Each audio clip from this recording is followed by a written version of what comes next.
All right, we are finished.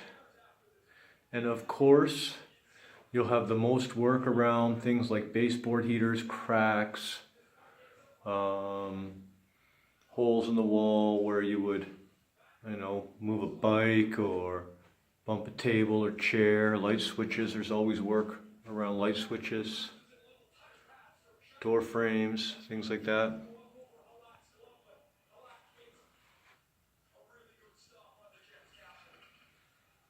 I've got to wait for a couple of spots to dry. I just finished, so all along here is super wet still.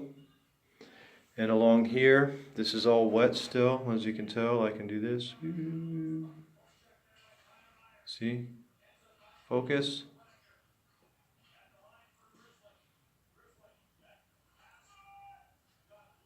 This autofocus absolutely sucks, and it's an expensive phone. Anyway, so now I can sit down and have my grub, watch some hockey. The next thing that I gotta do is clean this all up. This gets a super light sand. Everything on here, I don't even need to sand this. See, this is a damp cloth. I gotta make it a little bit more wet because it's been sitting out. But I dampen this just a little bit more, and I don't even need to sand. I just do this because I've put it on in such a way that I don't need to sand because I've been doing this a while. But you get through 2 walls of your house in like a man cave or a garage or something. By the time you do the other 2 walls, you'll be a pro and you'll just you'll know exactly what I'm talking about. So I'm gonna take a break. I'm gonna have some grub and watch the rest of the hockey game. Go Winnipeg, go! Woo! And yeah, what's next? You don't need to see me vacuuming, right? Okay, you know how to use a vacuum? Okay, perfect. Taping. Taping is next. Don't forget to clean your equipment, especially when you're puttying, because this stuff dries out.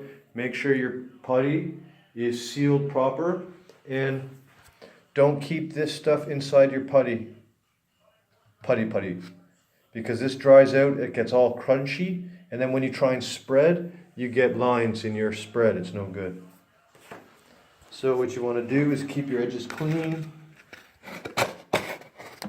See that?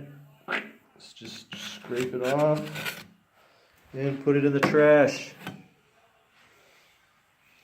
If you buy one of these buckets, let's say, to do your house or whatever, you'll throw out, if you're good, if you know what you're doing, and you want a good job, and you want to apply this mud in such a way that you can sand as little as possible and get done as quick as possible through the next step, you'll end up throwing out 1/4 of this tub because it'll start to harden and get chunky and it doesn't spread smooth.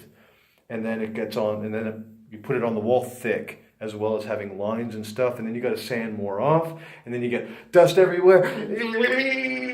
So all of this dry stuff, you got to cut it out and put it in the garbage, and expect to lose 1/4 or maybe even 1/3. No, a quarter. You'll lose 1/4 of this if you do it properly, but it's worth it. It's friggin' $12. Come on. Anyway, I'm hungry. See you later. Will I tape tonight? Probably. But uploading, you probably won't see this for a couple of days still. Later.